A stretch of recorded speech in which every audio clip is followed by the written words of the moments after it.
Tucker, Grandpa's going into his meeting. We'll see you later, okay? Have a good night. Love you. Yep. Bye-bye. Well, with that, good evening and welcome to this digitally enabled online meeting of the Council of the Municipality of North Perth, held on Monday, May 10th, 2021. I'm Mayor Todd Kasenberg and I'll call this meeting to order. I ask the Deputy Clerk to note our starting time for the minutes is 7 p.m. Tonight's meeting is being streamed live on the Municipality of North Perth YouTube channel and will be available there after the meeting as an archived video. Anyone who is invited to speak will be recorded and their voice, image, and comments will form part of the live stream. The chair and or the clerk have the discretion and authority at any time to direct the termination or interruption of live streaming. Such direction will only be given in exceptional circumstances when deemed relevant. Circumstances may include instances where the content of debate is considered misleading, defamatory, or potentially inappropriate to be published. Thank you. Welcome to those who are joining us via the YouTube channel. Welcome to councillors, staff, those who are with us tonight to support our work in the course of this meeting. I, of course, as always, invite your decorum for the meeting. I don't have any attendance regrets tonight. Clerk Bearfeltz, everyone appears to be in attendance. Let me begin by saying that this council extends its sympathies to Councillor Matt Duncan and his family on the passing of his father, Barry. To Councillor Duncan and Barry's wife, Kathy, and the many in your family, we are sorry for your loss. Let us move next to item 2.1 of our agenda pertaining to pecuniary interest. For the benefit of those unfamiliar with our council practices, provincial legislation requires councillors with a potential pecuniary or financial interest in any item at the council table to declare this interest and to remove her or himself from discussions and voting on the item. In accordance with recommended protocol at this time, I invite all councillors with perceived pecuniary interest, including those who have declared in writing, to verbally advise the chair in public session and to submit documentation to this effect in writing to the clerk. Councillors are further reminded that should a potential conflict arise during the meeting, they may so declare and act at any point in the meeting. We'll begin tonight with Councillor Behrens. Welcome, Councillor Behrens. Thank you, Mayor Kasenberg. Good evening. I will declare a conflict of pecuniary interest on 5.7.1, the Bearfeltz drain, and as well 13.1, the confirmatory bylaw, as my son is employed at Barron's Metal Fabricating. Thank you. Thank you. And Councillor Johnston, I believe. Thank you, Mr. Mayor. I have a conflict of interest in item 5.5.1, the Coleman Municipal Drain. I am an officer in Mapleview Farms, Inc., also an officer in Sanmar Heritage, Inc., and I also own land personally that drains into that drain, so I have several conflicts, and also then 13.1. Thank you, Councillor Johnston. Those are the two I was made aware of ahead of time. Any other councillors wishing to make a declaration this evening? Okay, we're not seeing any, so let's just review our virtual processes. Over the course of the meeting, I'll be systematically trying to seek consent from various councillors as movers and seconders of the various resolutions and bylaws that are put before us tonight. I will do this to some degree alphabetically. Should a councillor not wish to respond to the request, they may say so, and I will move to the next name on the alphabetical list. Regarding speaking to our business, councillors tonight will identify themselves through our conferencing technologies chat function. The clerk is assisting me tonight in maintaining the speaking order from that source. Councillors are allowed on their turn to deliver a primary question or comment and may make one supplemental without intervention from me. We will follow speaking order carefully, and any councillor wishing to have a second say beyond those first and supplemental will have to indicate again and go to the bottom of the speaking list. This is a normal process consistent with Robert's Rules of Order. Councillors are reminded that if I don't believe you're audible, I'll let you know. Likewise, we ask you to maintain a mute state in the web conference until I have called upon you for a verbal reaction. Should any of your votes not show up in eScribe, I will call on you when things seem stalled to register a manual vote. At that time, of course, take yourself off mute, answer yes or no on the motion, and return to mute. Regarding item 2.2 of our agenda, I have a motion before me for the adoption of the agenda for tonight's meeting that reads as follows, that the agenda for tonight's meeting be approved. Can we start with Councillor Behrens? Would you serve as our mover for that? Yes, I will make that motion. Thank you. Thank you. And Councillor Duncan, will you serve as a seconder? Yes, I'll second that. Thank you very much. Any discussion or debate on this motion? Seeing none, let's have that vote.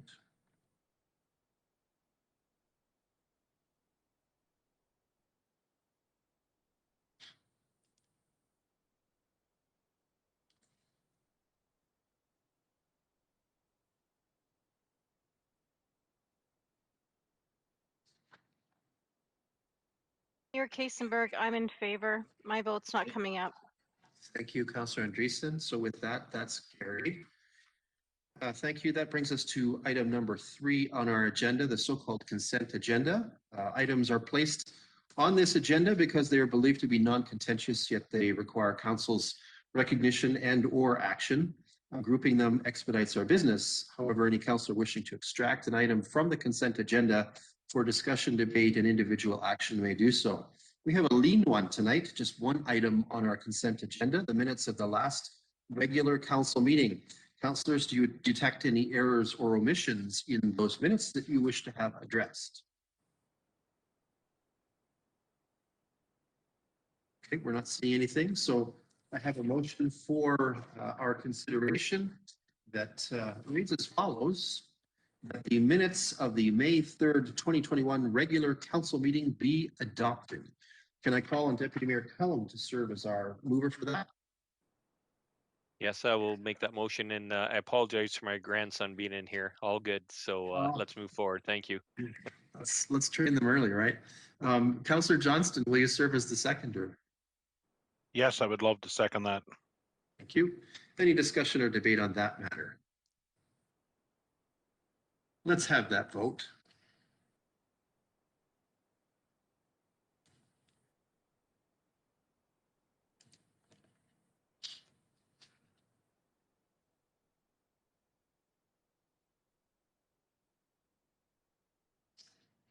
I think Councillor Andreessen, we're still looking for your vote.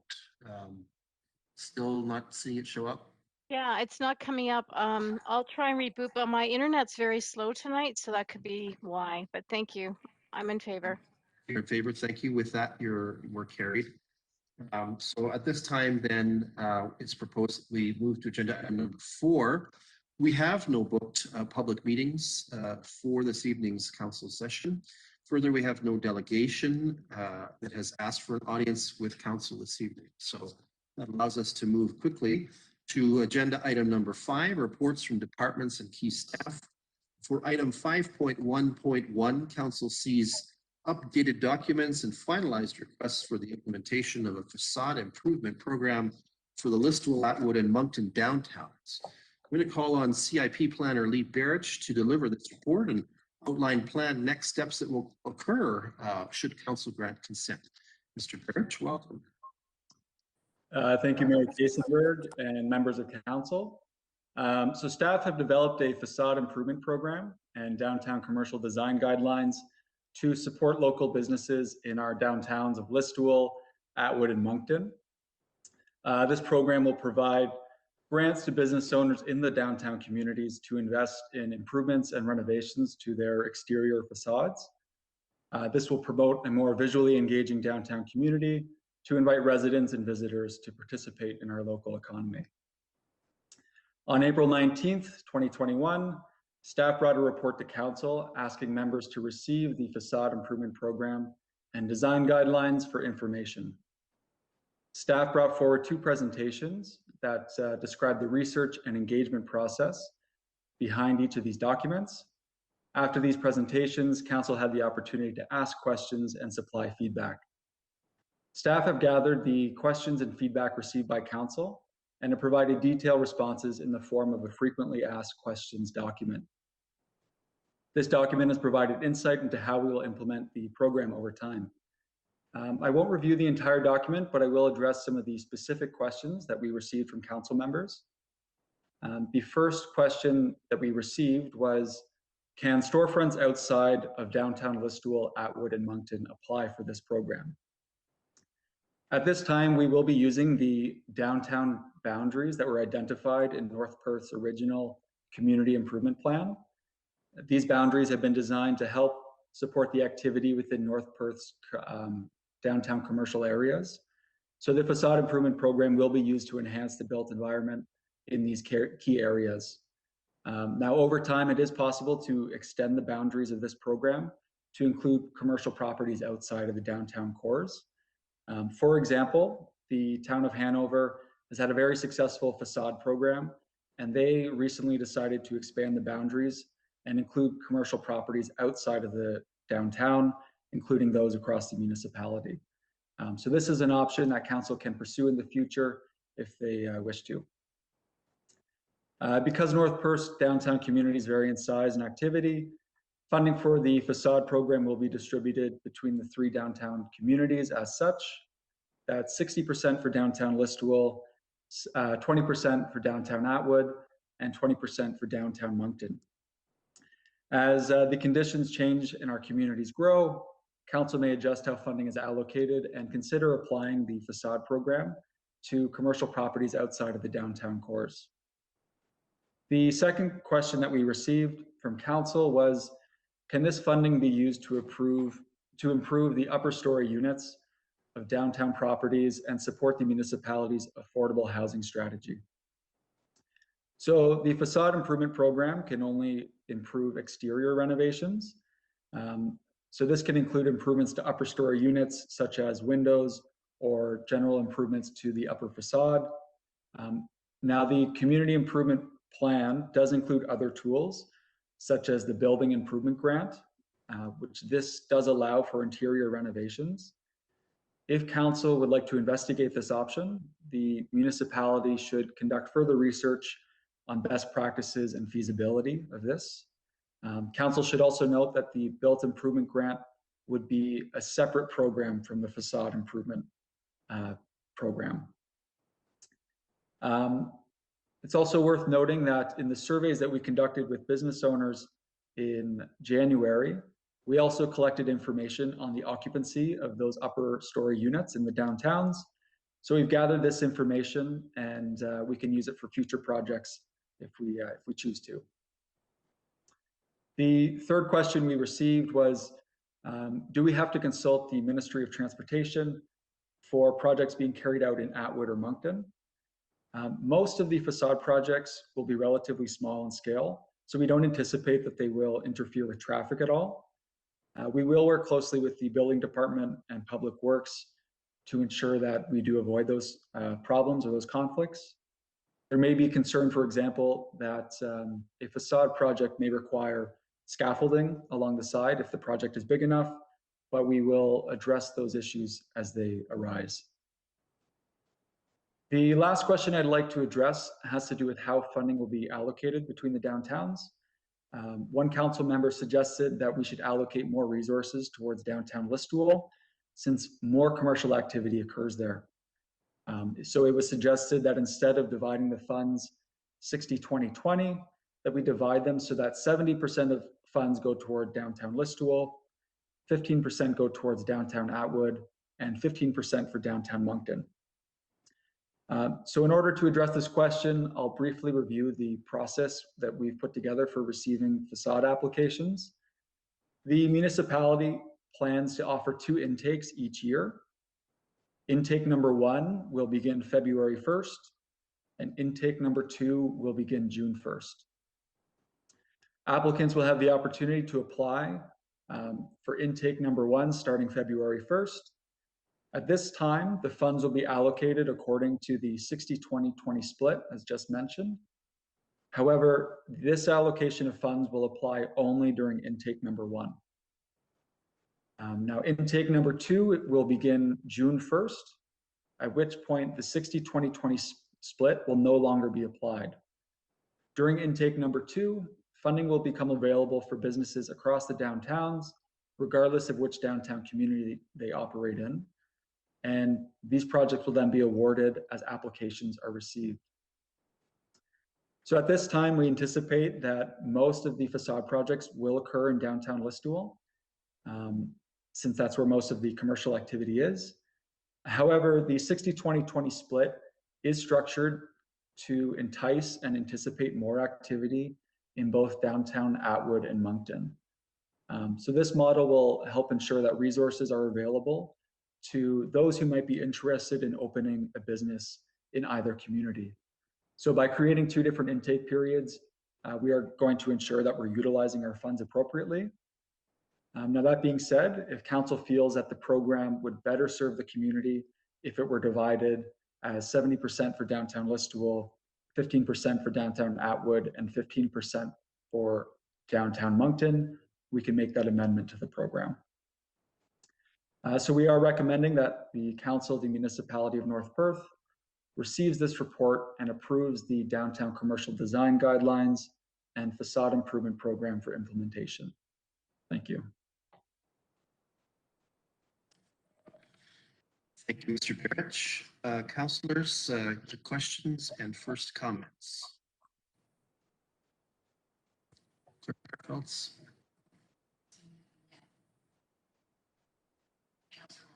Councillor Rothwell first. Thanks, Mayor Todd. Thank you, Lee, for your report.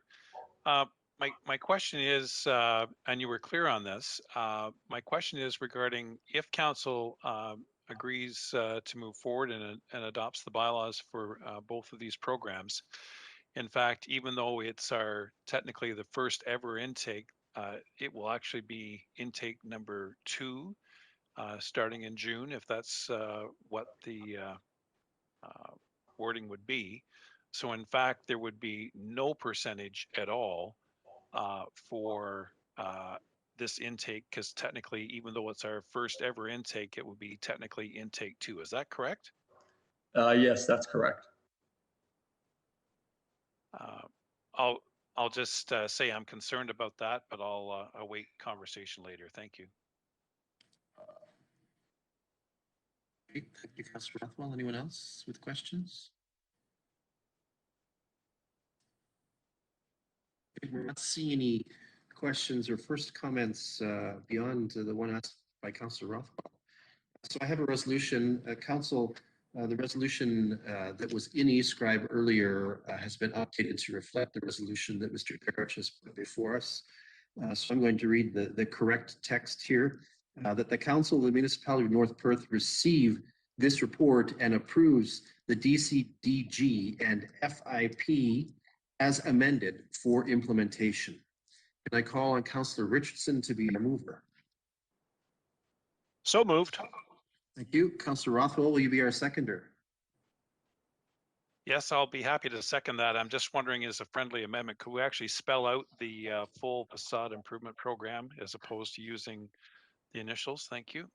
Yeah, I think that's fair. The downtown community design guidelines. Downtown commercial design guidelines. Commercial, thank you. Commercial design guidelines.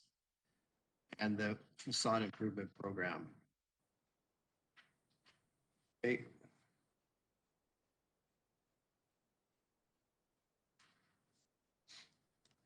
Okay, so we've updated that to spell out those acronyms. Thank you.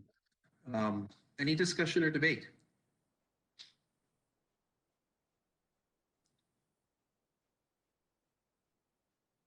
We're not seeing any discussion or debate. Councillor Rothwell?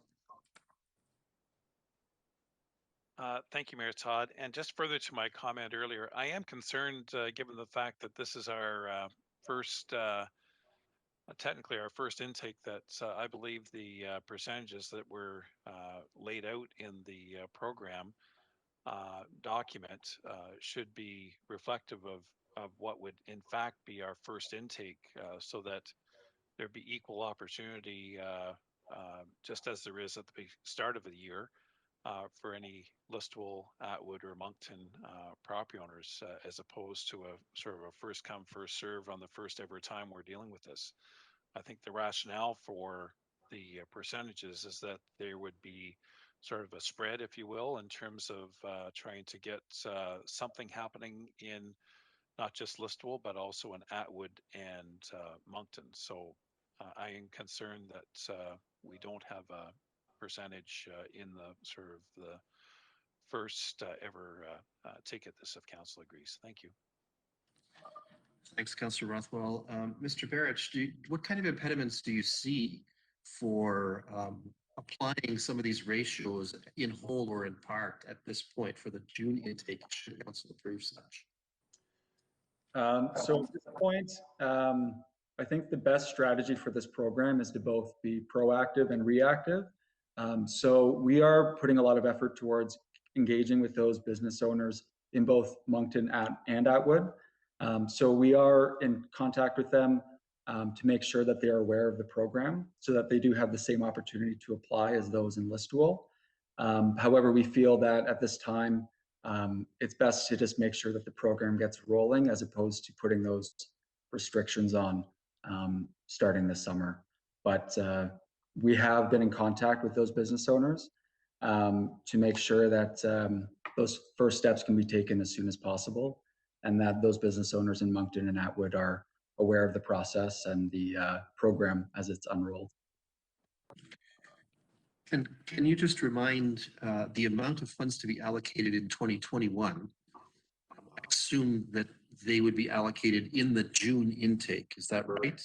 And what is that amount? So this year, we will, starting June 1st, we will be rolling out the program as if it is the second intake, meaning that for this year, we will not be allocating the funds according to that 60-20-20 split that's been discussed in the report. Starting June 1st, we will just open up applications to all business owners in the downtown communities, and we'll approve those applications as we receive them. And the funding purse for 2021 is? 75,000. Okay, thank you. Any further questions, Clerk Bergfelds? Anyone else wanting to speak? We're not seeing anything. Okay. So does council have any wish with regards to the ratios at this time, or shall we move forward with what the resolution is on the floor?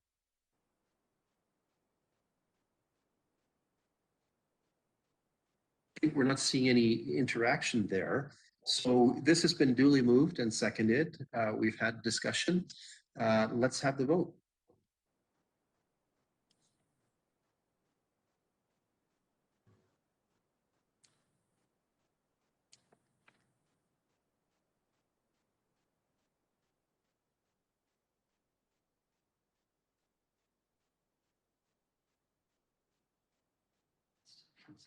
And I think Councillor Andreessen, we're still missing your vote.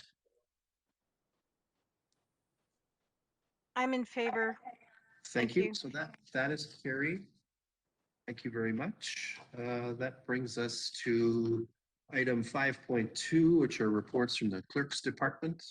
For item 5.2.1, council is invited to make a recommendation to the County of Perth Land Division Committee or its delegate pertaining to the revision of a plan of subdivision for properties identified as lots 26 and 27 Gilmer Crescent, situated within the Phase 3 development of the Emerald Green subdivision in Listowel. I'm going to ask planner Sean Yilmaz, the County of Perth, for his orientation to this matter. Mr. Yilmaz, welcome. Thank you, and good evening, Mayor Kasenberg, members of North Perth Council. The County of Perth Planning Department is in receipt of an application for a request for a modification to Phase 3 of the Emerald Green Draft Approved Plan of Subdivision, Plan 31T 91002. Council will recall the public information session, which was held a couple of weeks ago on April 28th, 2021, to provide North Perth Council with information regarding the modification and a forum to allow residents to express concerns and ask questions. The meeting was also an opportunity for the applicant to present the modification request. The proposed modification to the Emerald Green subdivision mainly applies to Gilmer Crescent, which is an existing road established in Phase 2 of the development. The modification would effectively extend Gilmer Crescent northward through the Phase 3 development lands to the northerly limit of the property and to the mutual property boundary with the Lestoul Golf Club. The modification proposes a road stub at the north end of Gilmer Crescent in anticipation of potential future development of the adjoining lands. It should be noted that the Lestoul Golf Club are lands owned by the applicant. Gilmer Crescent currently extends from Rogers Road to the boundary of the Phase 3 lands and contains 18 lots with single family dwellings. 3 members of the public registered ahead of the public information session to provide verbal comments, with staff also receiving 1 letter of correspondence from residents of Gilmer Crescent. The future impact to area traffic as a result of this modification was the most noted concern. Additionally, several members expressed dissatisfaction with the alteration of Gilmer Crescent from a crescent to a through road that is more of like an avenue. Currently, Gilmer Crescent is not intended to continue northward and would ultimately terminate at the cul-de-sac, which is Bridge Court. Council was provided with the bulk of the information at the previous public information session, so I will not go too deep into those details again at this time. The proposed modification meets the intent of the provincial policy statement and conforms to the County of Perth official plan and the Lestoul Ward official plan, as noted in the staff report. The proposed modification provides a link between the existing development and any potential future development. This connection will provide efficient access between the existing residential neighborhood and any future neighborhood on the adjoining lands. The Lestoul Ward official plan encourages future road connections within and between residential developments. These potential road connections represent good planning as it avoids residential lands from becoming isolated and avoids the looping and lollipopping of streets, or in other words, the courts and the crescents and the cul-de-sacs. This creates a less cohesive community and creates disconnect within the town and between neighborhoods. Here, this also sometimes represents an efficient use of infrastructure, such as roads, water services, and wastewater services, as this future connection maintains a municipally owned corridor to the adjacent lands, should they be developed in the future. Immediately following an approval of this modification, the impact would be negligible, as it is essentially just a road stub with no additional traffic flow. If the golf course lands are developed in the future, additional traffic impact assessment will be required as part of the development review and justification. It is the opinion of staff that the proposed modification represents good planning. As such, staff recommends that the municipality of North Perth Council recommend that the County of Perth Council approve the application for the modification. It should be noted that as a result of this process, notice of a decision from County Council or appeal is not granted to the general public, and more specifically, would not include members of the immediate community to the subject lands. There is no requirement for public consultation meeting to discuss the proposed changes. However, the decision on whether or not to change the draft plan condition will need to be made by County Council at a regular scheduled meeting that is open to the public. Thank you. Thank you, Mr. Yilmaz. I think I mentioned earlier land division. I guess I get turned around in that. I think you're right. It is Perth County Council that has to see this, or it's designated. All right, councilors, questions or first comments on this matter?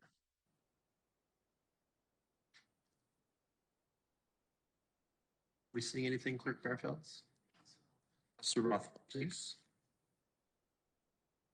Thanks, Mayor Todd, and thanks, Sean, for the report. I had shared just a few questions with staff regarding the members of the public that expressed concern about traffic along, as I understand, the current traffic situation along Rogers Road. And there was questions in terms of if, in fact, there's significant concern been expressed through our municipal staff, and if there has been, what we can do to ensure that the developer, who's, as I understand, still owns the portion of land in which or where the road allowance is on Rogers Road, whether in fact we should be recommending through the county to have a modification in the conditions to ensure that any traffic calming to address the speed,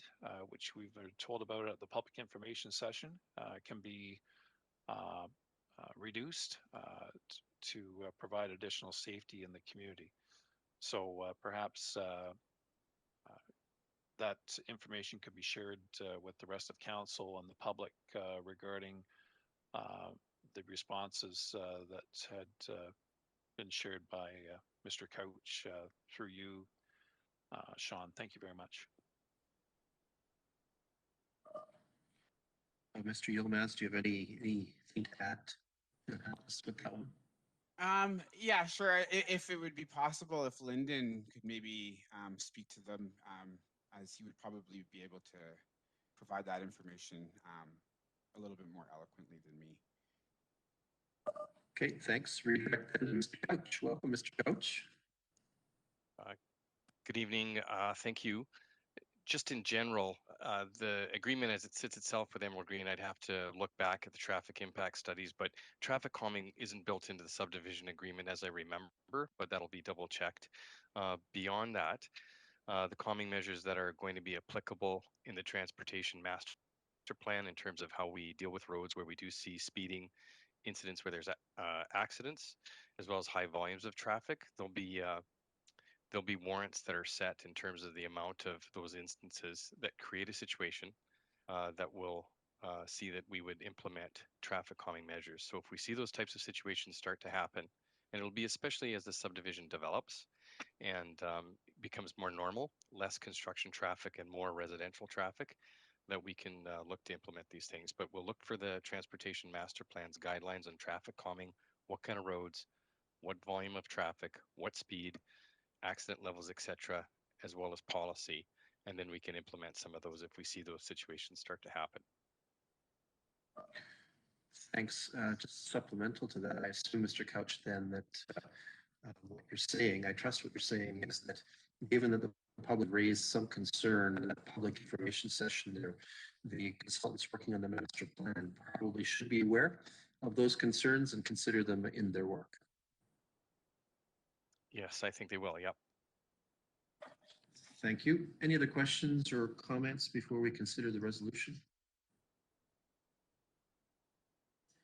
We're not seeing anything, so let's read the resolution to the record and see where that goes. That the Municipality of North Perth Council recommends that the County of Perth Council approve the application for the modification to the draft approved conditions of GSP Group on behalf of 2244278 Ontario Inc.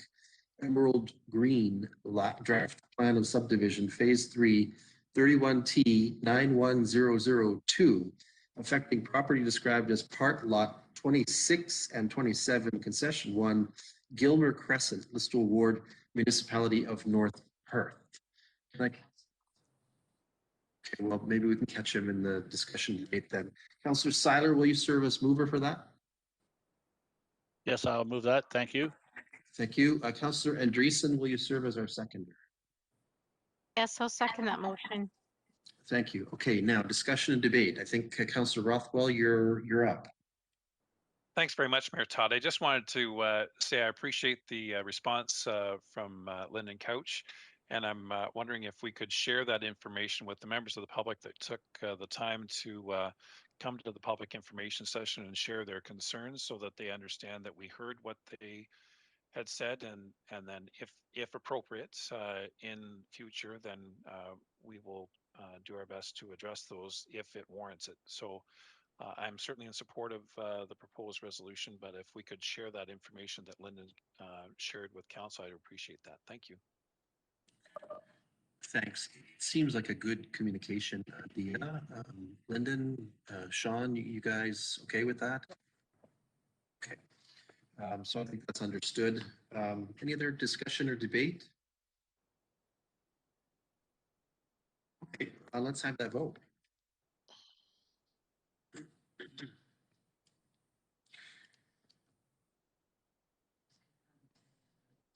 And Councillor Andreessen, we understand that we're not seeing the vote tally on the screen there. Quick profiles. Councillor Andreessen, we understand you're having some technical problems ongoing, so I'll call on you if I need to, but you're in, hooray. So that is carried, thank you. Thanks, Mr. Yilmaz. Good to see you again. Um, That brings us to item 5.3 on the agenda.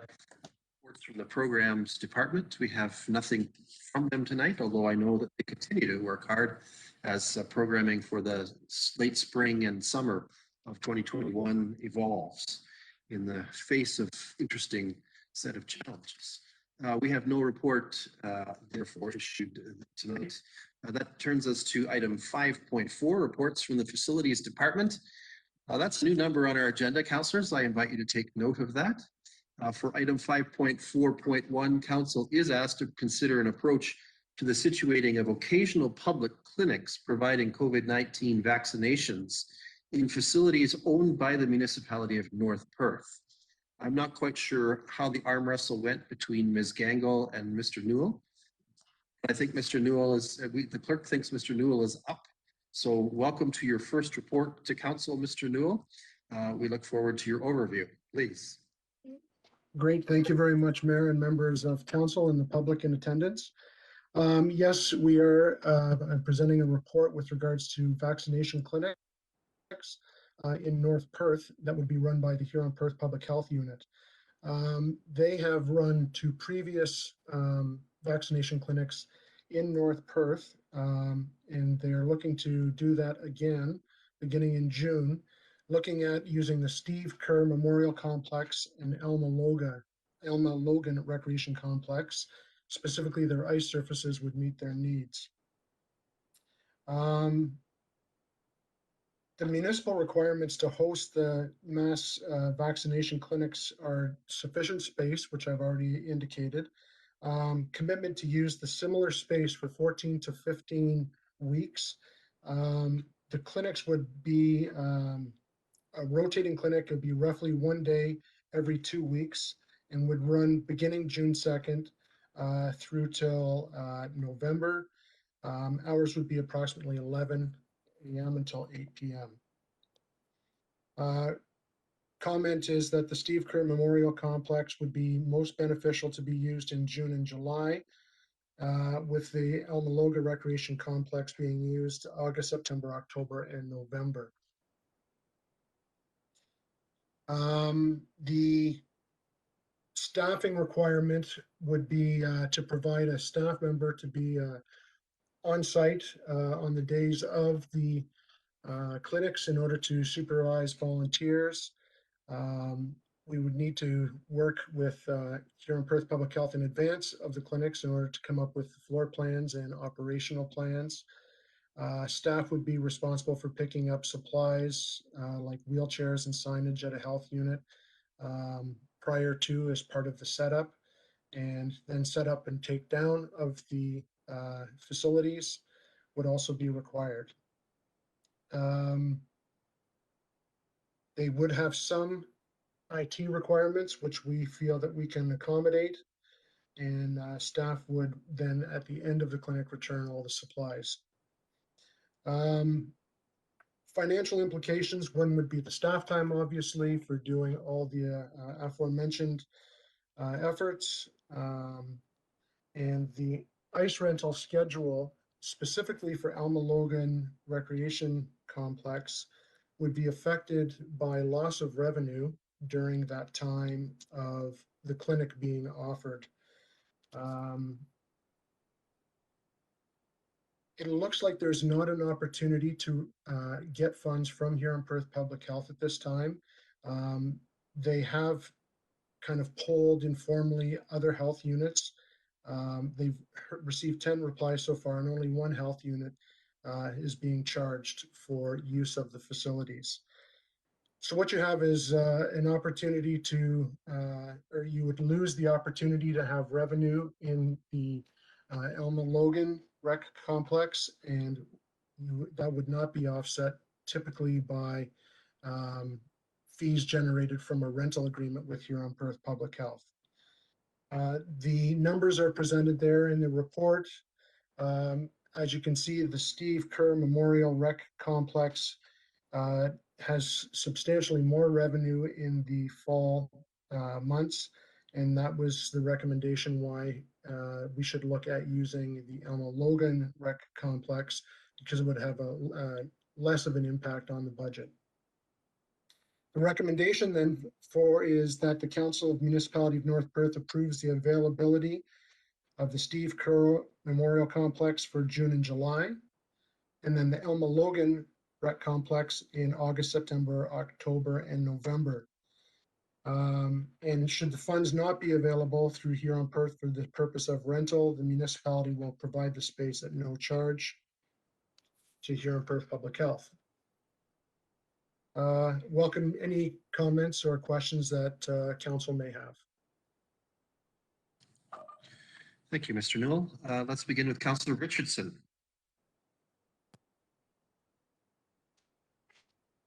Oh, thank you. Unmute. Thank you through you, Mayor Kasenberg. Thanks, Jeff. Good report. And welcome to North Perth. And just like to say, you'll do very well. But in question to this report in particular, is there an opportunity, and I have no issues with offering it for free of charge. I don't think we need to be worried about, given the circumstances that everyone is currently in, I don't think we need to be worrying about any rental rates and of any description. This is just a necessity that we need to do as a community for the betterment of the community as a whole. This might be a question for Mr. Snell.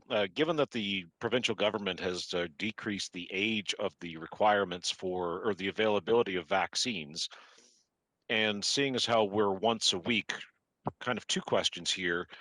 Is that once a week or once every 2 weeks at every other site? So it's basically once a month within the municipality? Let's just go to Elma Logan one time. It just says North Perth. Or is it once a week strictly in North Perth? And I'm just wondering if it would go back and forth, just looking at the schedule that you have provided. Because the first date we have is, just looking at the calendar here, yeah, Wednesday the 2nd and then Wednesday the 16th. Does that go from Steve Kerr on the 2nd and then to Elma Logan on the 16th and back and forth, or how does that work? Sorry, if I could just jump in. My understanding is that we would go for the month of June and July, we would be exclusively at the Steve Kerr Memorial Complex. So you would go the 1 day a week and then 2 weeks later, return to the Steve Kerr Memorial Rec Complex. Okay, thank you. Supplemental, if I might, through you, Mayor Kasenberg. Go ahead. Just wondering, is there an opportunity, because and I do know that I've received a number of phone calls of people having issues getting the vaccines, just because the AstraZeneca seems to be obviously unavailable at this particular time, to increasing that from 1 a week to 2 a week. If they can accommodate 650 a day, can we get 2 a week in here? And now they're reducing the age to 40 for mass vaccinations starting this Thursday. Is 1 a week enough for the population that we have? Because we have a significant population, and I think there's an awful lot of people that we don't necessarily need to drive to do that, even for a few weeks. I think I'm going to direct that to CAO Snell, and then I may weigh in with comments as a member of the Board of Health. CAO Snell, go ahead. So certainly, as council is aware, North Perth has been advocating for mass vaccination clinics to be in other locations other than Stratford and Gouge, just due to the hardships that travel may have for some people. The health unit has responded by providing rotating clinics again for the month of June. There's two things that limits the availability for clinics. Is one, the availability of vaccine and the resources of the Huron Perth Public Health. The June schedule is at this point is the commitment made by Huron Perth Public Health. There actually is no commitment yet for July and onwards at this time. We are hopeful and we'll be certainly encouraging them to continue this rotation. But we are in the schedule a couple more times in other locations, or at least one more time for the month of June, because of one, Matt, as you said, our population, and they are aware that the northern parts of both counties are sort of having difficulty in receiving the vaccines. So although we can ask for more, I think we really, the limitations are set by vaccine availability and the resources of public health. Thank you, CEO Snell. That's largely my conclusion as well. Had chats both with Dr. Clausen and with the Board of Health pertaining to the North's interests in seeing more clinics. I don't think they've modeled it. I mean, I think there was an implication in your question, Councillor Richardson, that there might be some modeling needing to be done with regards to the total size of the catchment area of North Perth's clinics to see whether we were, doing enough or moving fast enough. I'm not sure. I was not shared any of that modeling, but I think that we are still seeing some supply throttling, and so that is one of the significant limitations in all of this. That's my take. I agree with CAO Snell that that's where we sit at this point. Any other questions or comments about this one? Okay, so council understands the proposition clearly then that the Steve Kerr Memorial Complex will be used for any clinics from public health that are proposed in June or July, and that the Alma Logan will be used from August, September, October, November. Please take note, I draw your attention again to the fact that the Logan implications are that there will be some loss of functionality to hockey and skating and typical recreation activities that would unfold in that time period. Some other councillors' questions or comments? Councillor Behrens, please. Thank you, Mayor Kasenberg. I don't think I'm the next on the list, but I will make a comment. I'm just wondering, and thank you, Mr. Newell, for your report. I'm just wondering why we would not try to keep it at one facility permanently. And I say that because, whether it's Stratford or Godreach, I think they're at the same locations all the time. Setup would be a whole lot easier. And I realize that people might have to drive a bit, but people are going to drive anyway, regardless of where it is. I would think that perhaps the Elma Logan recreation complex could be used as the permanent location for, well, not permanent, but as the main location for it, simply because, if we don't get this under control, we're not even worrying about whether there's ice rentals or anything else. So I think it just seems to me, for staff concerns and for everyone and for the ease of doing things, that simply offering it at the one location would be the easiest. Um, those are my comments. Thank you. Councillor Anstead is next. Thanks, Mark Kasenberg. Through you. Thanks, Jeff, very much for the report. I would agree with the other comments that it is certainly well needed, and hopefully we can get this done. Just one question I did have just about the Alma Logan complex. Did we have a chance to reach out to any of the user groups to let them know that this was possibly something we were exploring, or were we going to wait to have that conversation? Thank you. I'm going to defer to either Chris or Amy on that, just because that would predate me. So I'm not quite sure if there's been discussion with the user groups. I know that staff have had discussions internally, though. Thank you. Ms. Gangle, are you with us tonight? I'm here. Thank you, Mayor. And thank you, Jeff. Yes, no, we haven't pursued the user groups just yet. We wanted to receive council direction to feel where we were. We do know that we expect that some members will have an effect with regards to the usage of the Elma Logan Rec complex. I will say that part of using the Elma Logan Rec complex during that time, we were thinking on a larger perspective of the North Perth users as well as the West Perth users, and even some of the users from Perth East, and just thinking of having a central place for the vaccines, but still being able to allot some ice surfaces for both of those communities. though it wasn't in North Perth, we do have two arenas that would, or sorry, it's not in Moncton. There are two arenas in North Perth. We would also work with Perth East and West Perth with, coordinating some ice times for all of the user groups to make sure that there is some balances to that. Okay, thank you. Thanks. Next is Councillor Rothwell. Thank you, Mayor Saad, and thanks, Jeff, for your report. My question is why we simply focused on the two arenas as opposed to, say, the Elma Memorial Community Center, as to whether or not is it not large enough or is it not accessible? And the reason why I'm suggesting that we need to just at least have that conversation is that that way it would not impact any of the ICE user groups.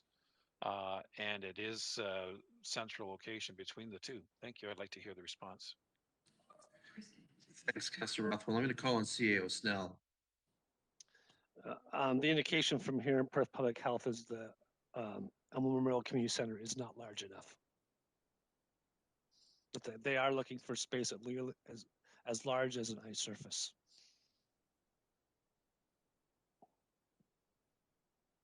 Thank you. My only concern is this: is that there's many communities throughout this country of ours that have clinics on in smaller locations. So I'm just trying to understand why we couldn't utilize one of our underutilized facilities right now. Thank you. I think the clerk is telling me in the chambers here, Councillor Rothwell, that there was sort of a desire expressed to accomplish a lot in a single day, given that they have needs across two counties. And so they were looking to sort of run larger clinics as they have been running in both Stratford and Goderich. And the sort of resourcing of those larger clinics requires quite a bit more floor space than Elma Memorial Community Center. That's what I got. Thank you. Okay. Councillor Andreessen is next. Thank you, Mayor Kasenberg, through you. My comments are just around some disappointment around the level of service that we're getting from the Huron-Perth Health Unit. I feel that, I look at the calendar and I see two clinics out of, potentially 25 days. And we are one of the largest communities outside of Stratford and Goderich. And I can't believe that our residents don't have the same opportunity within I would say, a much more easier drive. We are in a farming community. They are very, very busy on the land right now, and time is of the essence. And driving to Stratford and Goderich will take half a day to do this. And I know it's important, but it could mean that this could stand in the way of people being vaccinated. And I also feel that vaccinations are absolutely critical for our community to reopen from an economical standpoint. Um, and I feel that our businesses deserve this too, so that our community has the opportunity to reopen with more confidence of having our residents having more access to vaccinations. I wish there's a way that we could appeal more to the health unit to express our concern. And if there is something like that that could be done on behalf of this council, I would love to propose that, but I'm not sure if it would, be of any help. But it's certainly a grand, grand concern of mine. Thank you. Thanks. CAO Snell, I think you're involved in discussions with our colleagues and health units. So did you want to come in on that one?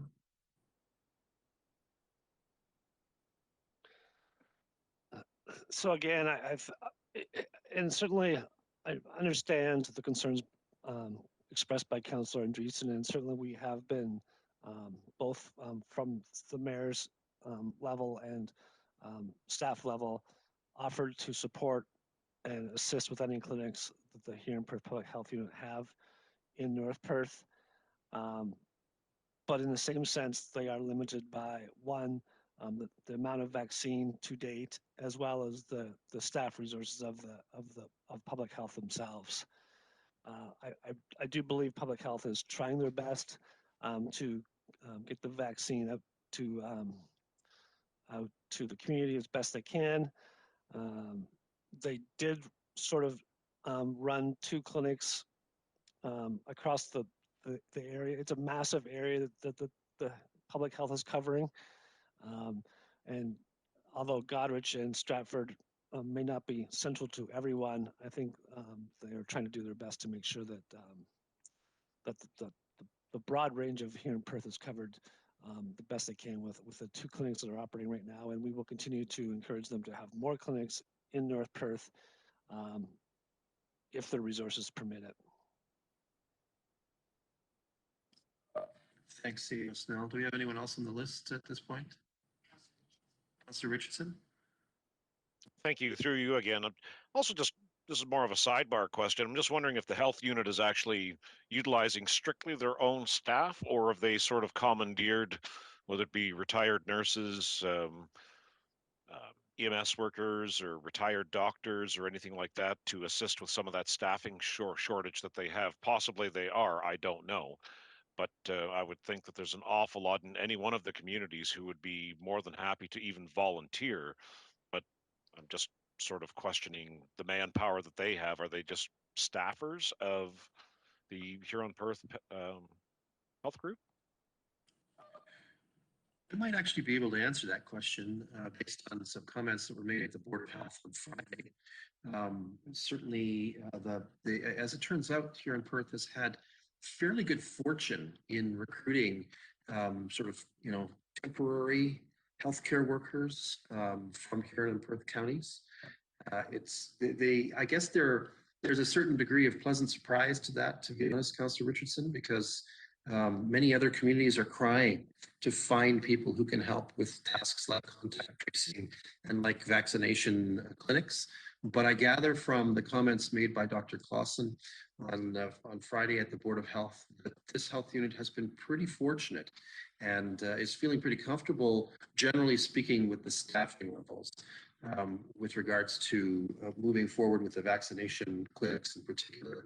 Of course, this weekend's surge in cases locally probably have doused Dr. Glossen's hopes and wishes a little bit, and perhaps has put some new strain again back on staff, because there's obviously going to be a lot of contact tracing work to be done. But generally speaking, she did not seem concerned excessively at the Board of Health meeting about staffing levels and the fact that our community has been very gracious in bringing forward people who've coming from retirement and so forth to help out.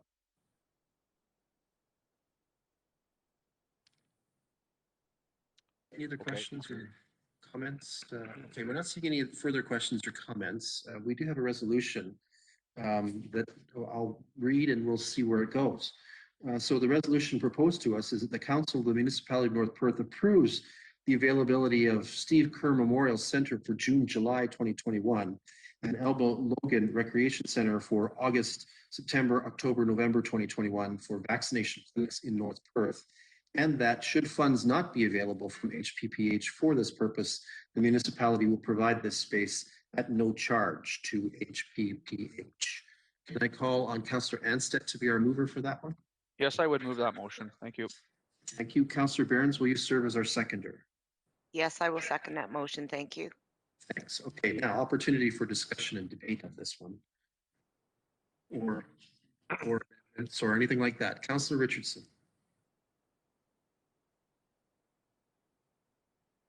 Councillor Richardson, we're not hearing you. Oh, my apologies. I don't feel that it's should the funds not be available. I just think that the facility should be provided at no charge. I don't think we need to put the specter of the possibility of charges if they happen to get some extra funding, if they're going to be running at a deficit. I just think that these need to be provided au gratis, given the circumstances that we're in. Thank you. So did you wish to propose an amendment? I will happily just after the and that, should funds not be available from the HPPH for this purpose that the municipality would provide, we can just take that line right out, just the first recommendation that will provide free of charge the vaccination clinics in North Perth. Excuse me. How about we try it this way, and that the municipality will provide this space at no charge to HPPH? Is that okay? It's easier for me. I can just strike out a clause. That's good. Okay, so you're moving that, Councillor Richardson. Amongst council, is there a seconder for that proposition? Clerk Bertholz, are you seeing anything in the chat window with regards to seconding this? Okay, last call for a seconder. Someone wish to second Councillor Richardson's premise here, which is to strike the clause should funds not be available from HPPH for this purpose? Councillor Johnston, you'll second that. Thank you. Yes, I would second that motion. Thank you. Thank you. Okay. So moved by Councillor Richardson, seconded by Councillor Johnston, that we strike words should funds not be available from HPPH to this for this purpose, so that the clause reads, and that the municipality will provide this space at no charge to HPPH. Okay, so now we have to deal first with the amendment. Deputy Clerk Beer, I'm hoping you're following the bouncing ball here. Discussion or debate on the amendment? Are we seeing anything, Clerk Barfelds? Councillor Behrens, please. Thank you. Through you, Mayor Kasenberg. I do have a little bit of concern the way the amendment is worded. I do believe that the intent in the report is to keep track of COVID expenditures and to take it. We did receive COVID-19 emergency funds. If we say that we're going to provide it free of charge, my concern is that, you know, there's going to be some major accountability coming at some point in time. I'm a little bit concerned that we may do ourselves out of further funds. I think taking it out of the COVID-19 emergency funds is exactly what that fund was for. And we maybe should not consider saying we're providing it free of charge. I like the motion, the original motion, the way it's written. Thank you.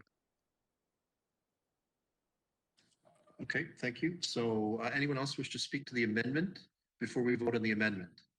So the effect of the amendment is to remove a clause that says should funds not be available from HPPH for this purpose. And the change leaves the municipality providing the space at no charge to HPPH without reservation. Councillor Duncan, next, please, on the amendment. On the amendment, I agree with Councillor Behrens on this. I think with the amendment should be worded that the funding for the use of our facility should come from the COVID emergency funding. Just for the exact reason that Julie mentioned, that it could impede our future funding down the road if the province sees that we're flush enough with cash just to give things away for free. Okay, so at this point, we have an amendment on the floor. I'm not sure that we're supposed to go to the third level amendment, actually. I think we should dispatch the amendment first, one way or the other, and then deal with any propositions from Councillor Behrens or Councillor Duncan with regards to how they this presented. The clerk is giving me the nod that procedurally I'm okay. Yeah, deal with the First Amendment and see what happens. Yeah, okay. So any other discussion on this amendment? All right. Danette, are you able to trigger a vote? Okay, well, let's, if she can, let's, okay, so this is,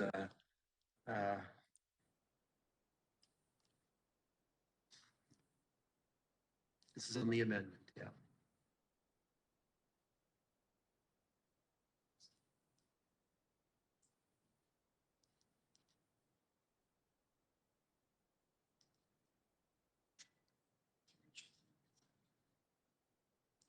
I think mine went through. I'm in favor. I don't know.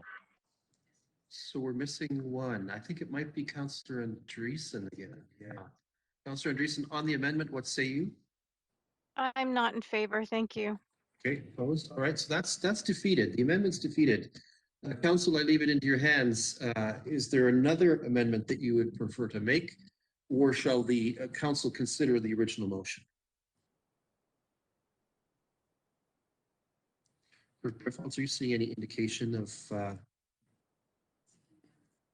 Okay, so at this point, then, let's just be clear about our process. We have defeated a proposed amendment, and now we are considering the original resolution again, which I can read back for council's consideration. That the council of the municipality of North Perth approves the availability of the Steve Kerr Memorial Centre for June, July 2021, and Alma Logan Recreation Centre for August, September, October, November 2021 for vaccination clinics in North Perth, and that should funds not be available from HPPH for this purpose, the municipality will provide this space at no charge to HPPH. It is duly moved and seconded. Councillors, last chance for any amendments or discussion or debate. Mayor Todd, that's not the motion that I'm reading. In the report, it says that we will use the emergency funds. Oh. The motion in my book, Councillor Behrens, I know you can't see it, reads differently. Yeah, I'm not seeing the third clause in my document. Okay. So why don't we read it off the screen then? Yes, let me just get there. I'll catch up.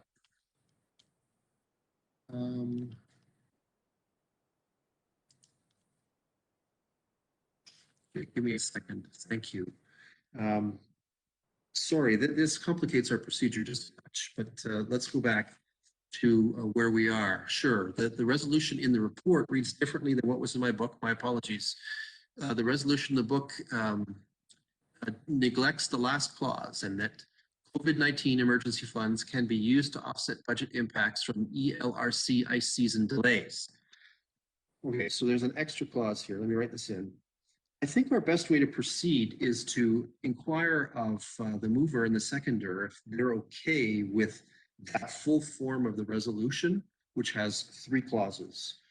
Councillor Anstead, I have you as the mover. Are you okay with the third clause that's shown in the actual report, but not earlier read by me?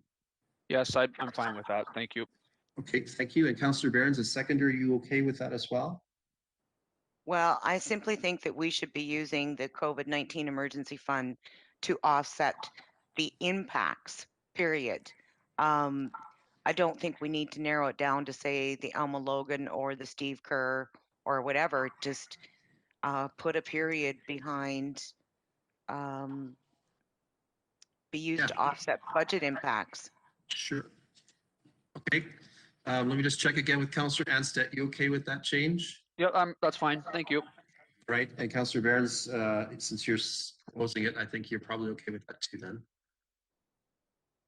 Okay, so we have this moved and seconded. We have a corrected resolution that reflects what was in the report, but not in my book for whatever reason. And it reads with 3 clauses. Is anyone confused about what we're voting about at this occasion? I don't want that to happen. Are we seeing any indication from anyone that they're confused? Any further discussion or debate on this matter?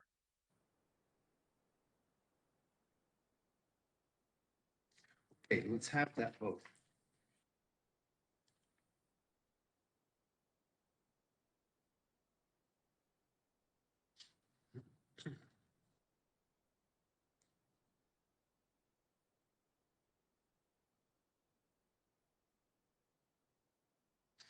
And that is carried unanimously. Thank you, Council. Sorry for the confusion a little bit earlier. All right, and Mr. Newell, congratulations on your first report to this council. Well done. Next up is item 5.5, reports from the Treasury and Finance Department. First up is item 5.5.1. In this, the Treasury has brought forward recommendation for the authorization and maintenance of the Coleman Municipal Drain.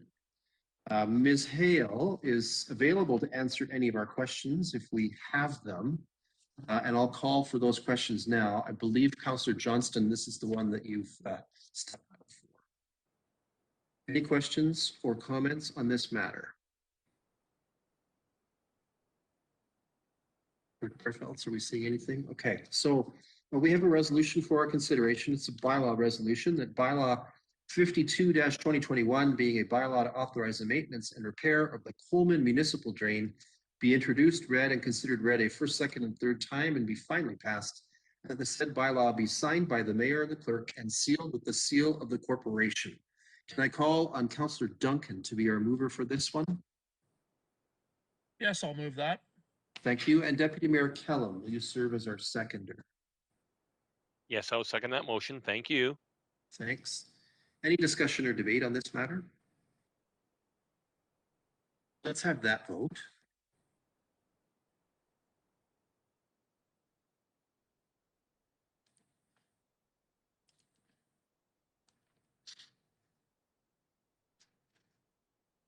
And that is carried. Thank you. Next up then is item 5.5.2. Similar premise here of drains. The Treasury is recommending a bylaw amendment to an earlier bylaw to support the construction of the Willoughby Municipal Drain. And what this resolution actually does, what this bylaw does, is adjust the actual cost to construction. Again, if there are questions, Ms. Hale is with us, but if not, we can move forward with consideration of this matter. Any questions?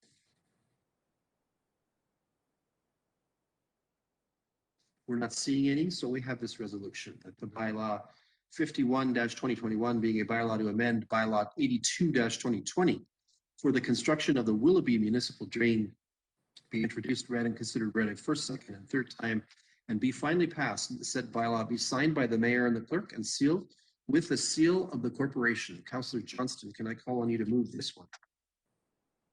Yes, I would move that. Thank you. And Councillor Richardson, will you serve as our seconder? I will second that. Thank you. Thank you very much. Any discussion or debate on this one? Seeing none, let's have that vote.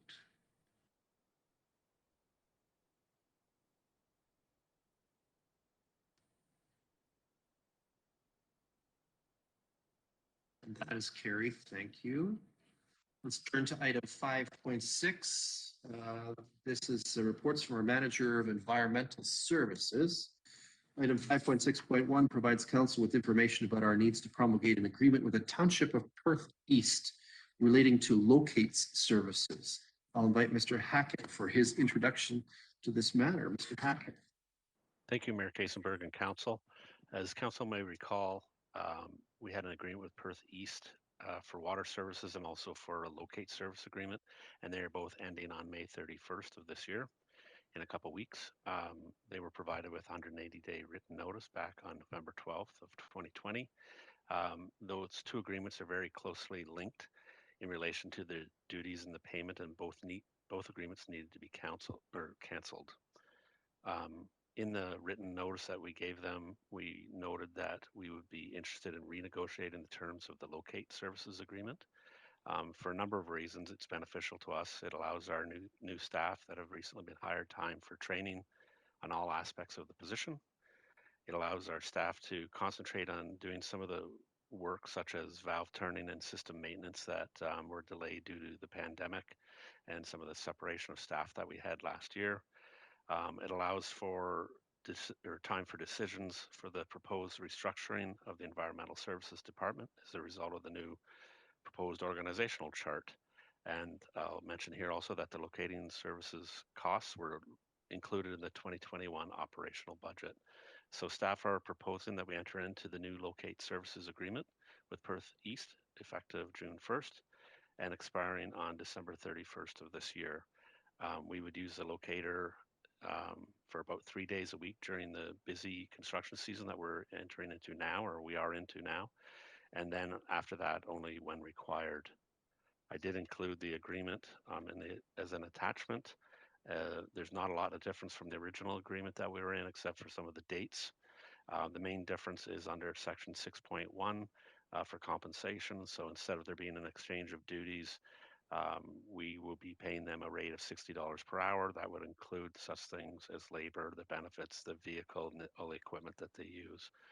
And as I mentioned, it was included in the operation 2021 operational budget. So if there's any questions, I'd be happy to take them. Thanks, Mr. Hackett. Any questions of council at this point or first comments? Seeing none. Thanks, Councilor Richardson. Seeing none, we have two resolutions, one being a bylaw, but let's start with the first, which is that the Council of the Municipality of North Perth approve the proposed locate service agreement with the Township of Perth East effective June 1st, 2021. Can I call on Councilor Rothwell to serve as our mover for that one? I so move. Thank you. Councilor Seiler, will you be our seconder? I will so. Thank you. Thank you. Any discussion or debate on that one? Let's have that vote.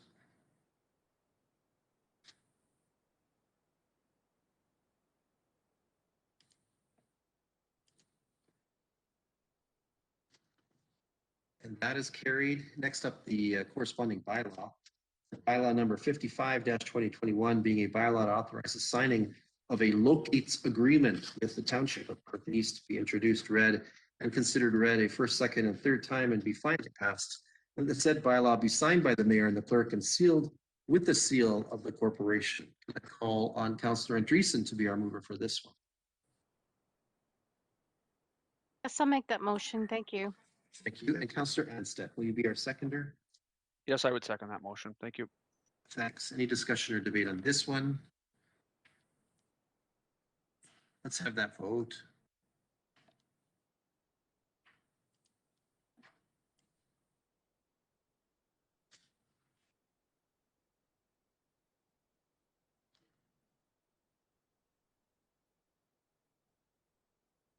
And we're missing one. Councillor Andreessen, what say you? I'm in favor. Thank you. Thanks. So that is carried. Thank you very much. Next up is item 5.6.2. In this, there's a request to amend Schedule Q of the rates and fees bylaw to add a missed appointment fee for water-related services. I'll invite Mr. Hackett for his introduction to this matter. Yes, yes, thank you. We have some new procedures that are being developed regarding the distribution of water meters by North Perth staff and to try to address some of the issues that we're facing at times.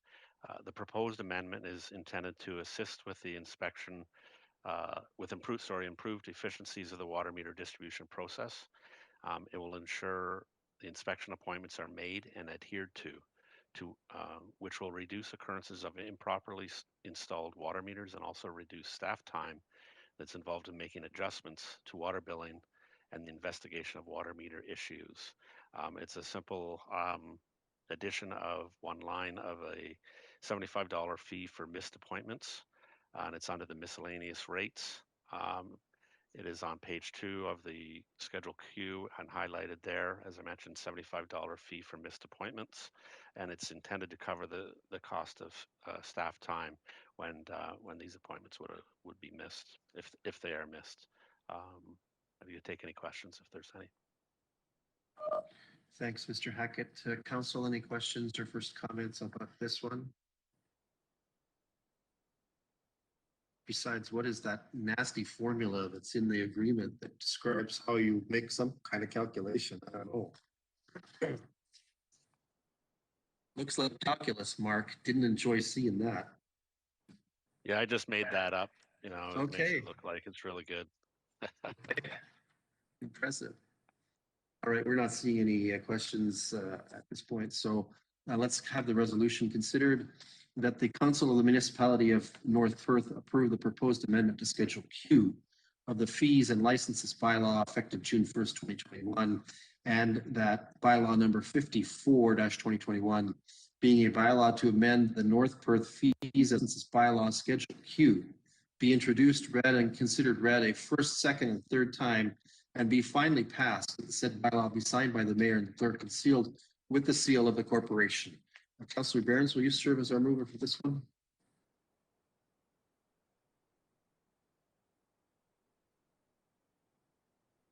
Councillor Behrens? Rates and fees, yes. Yes. Youth Service Mover, thank you. Slight technical delay there. Councillor Duncan, will you serve as our seconder? Yes, I'll second that. Sure. Great, thank you. So any discussion or debate? Seeing none, let's have that vote.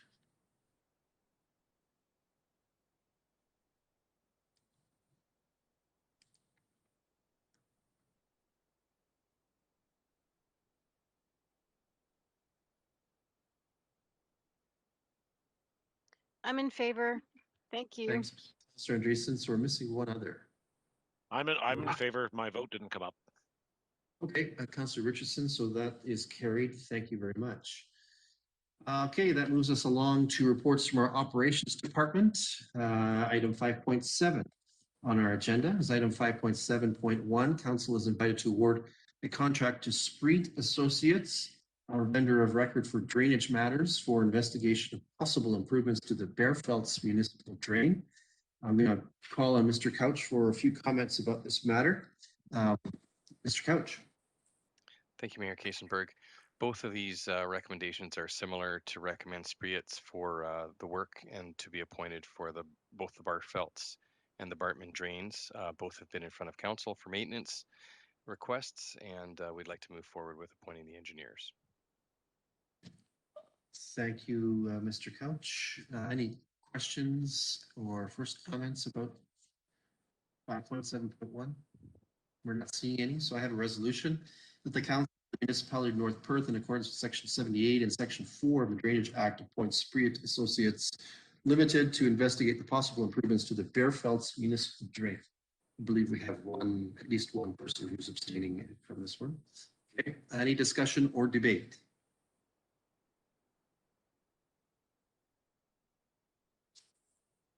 I don't think I have a mover and a seconder. Jump ahead. Yeah, okay, we need a mover and a seconder for that. Goodness, that works much better that way. Deputy Mayor Callum, will you serve as my mover and rescue me? It's about time. Yep, I'll make that motion. Thanks. Councillor Johnston, will you serve as our seconder? Yes, I would help to save you. Thank you. Not your drain this time. All right. Now, any discussion or debate? Goodness, I'm turning red. We're not seeing anything, so let's have that vote.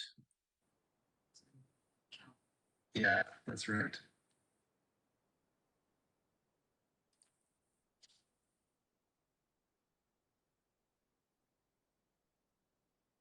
I'm in favor. Rebooting.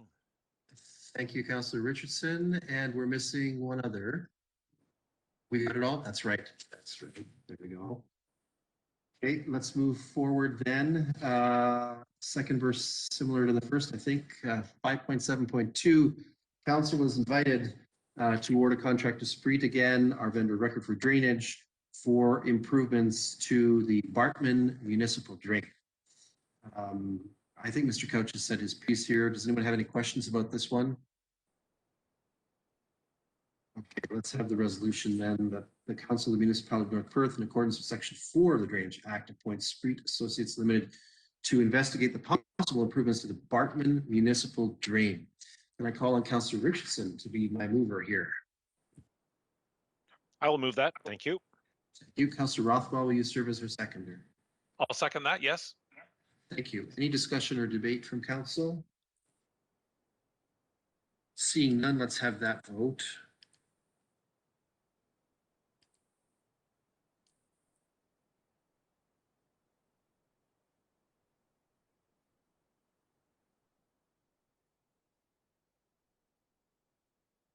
And that is carried. Thank you.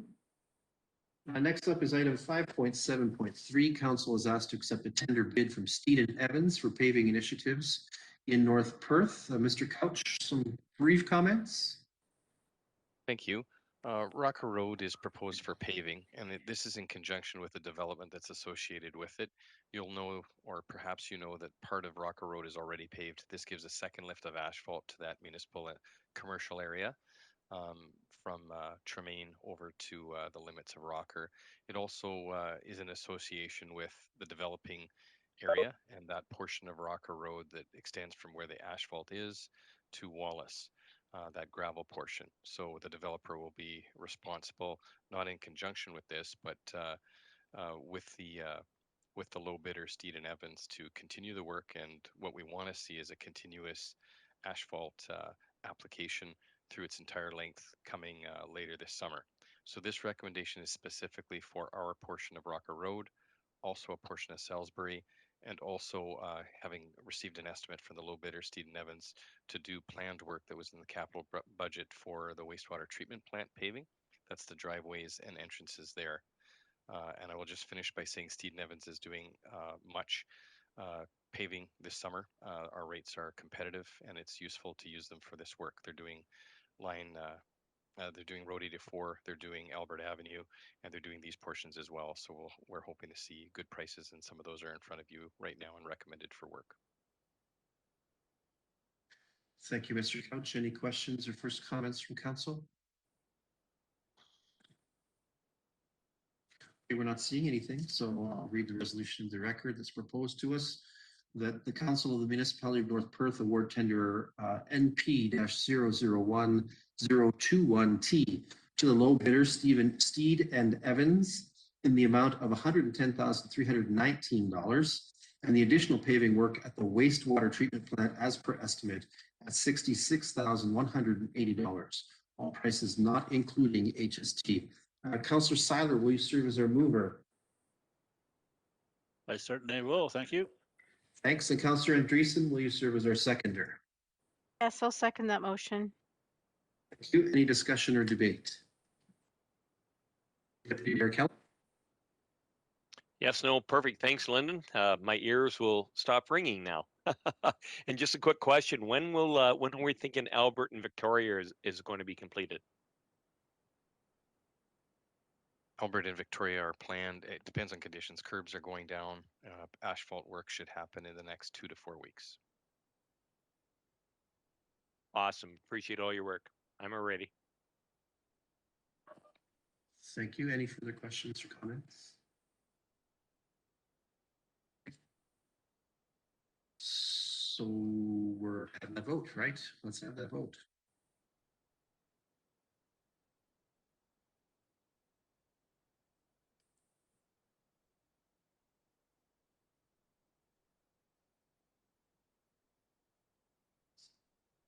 And that's carried. Council, I'll take note that Councillor Johnston has left the meeting just ahead of this, as far as I'm understanding it. So that's great. Thank you. Thank you, Mr. Couch. We have no reports tonight from the fire department as item 5.8, which brings us to agenda item 6. For item 6.1, councillors, are there any reports you would like to ask of staff or our committees? Again, the usual process, if you'd like to flag the clerk through the web chat feature, and I'll call on you in the order. Anything, Clerk Perfeltz? Okay, we're not seeing anything. So that allows us to move on to item 7 on our agenda. We received no items of correspondence beyond that already shared. Actually, we can share any tonight. We just had minutes in the consent agenda, so we're good. Let's move on to item 8 on our agenda, which allows council to consider and enact bylaws. We have one tonight to look at as item 8.1. We have a bylaw adjusting appointments and accepting resignations from various boards and committees. Are there any questions or concerns from councillors before we consider the bylaw resolution? Anything, Clerk Perfeltz? Okay, so the resolution reads as follows: that bylaw 53-2021 being a bylaw to amend the boards and committees appointments bylaw be introduced, read, and considered read a first, second, and third time and be finally passed, and that the said bylaw be signed by the mayor and the clerk and sealed with the seal of the corporation. Can I call on Councillor Anstett to be our mover for this one? Yes, I would move that. Thank you. Thank you. Councillor Barnes, will you serve as our seconder? Yes, I will second that motion. Thank you. Thank you. Any discussion or debate on this matter? Let's have that vote.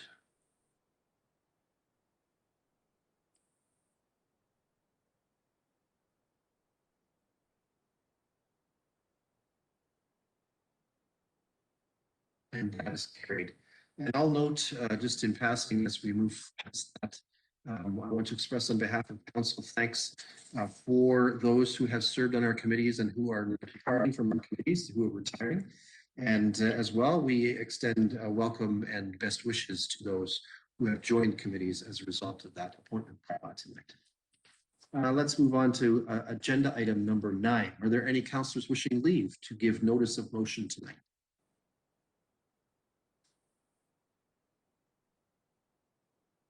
I'm not seeing anything for Perfeld, so that moves us to agenda item 10. For item 10.1, are there any announcements that would be of benefit to our community or that reflect well on North Perth at this time? Again, as usual, if you'd like to speak, let us know through the chat window and we'll bring you in.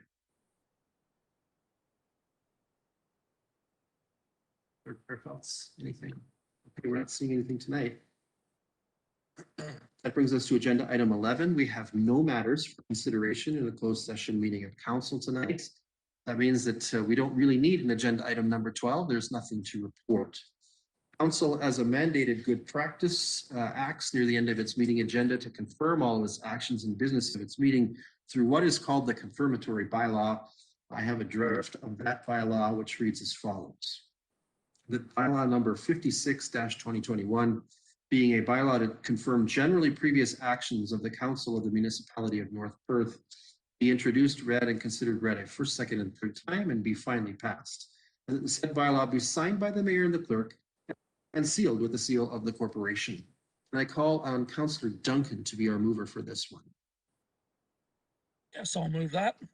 Thank you. And Deputy Mayor Kellum, will you serve as our seconder? Yes, I will second that motion. Thank you. Thanks. Any discussion or debate on the confirmatory bylaw? Seeing none, let's have that vote.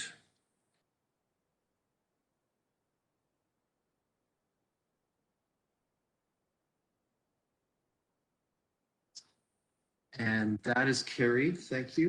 And so that brings us to the moment we enjoy.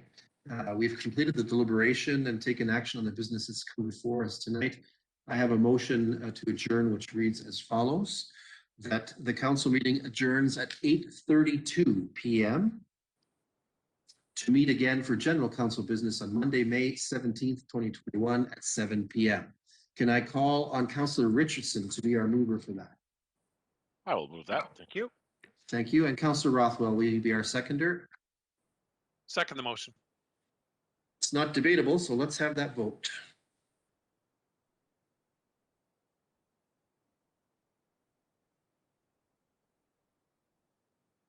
And that motion is carried. Council, we will meet again at our next regular meeting next Monday, May 17th. As indicated, until that point, this meeting is adjourned. Thank you all. Have a great night.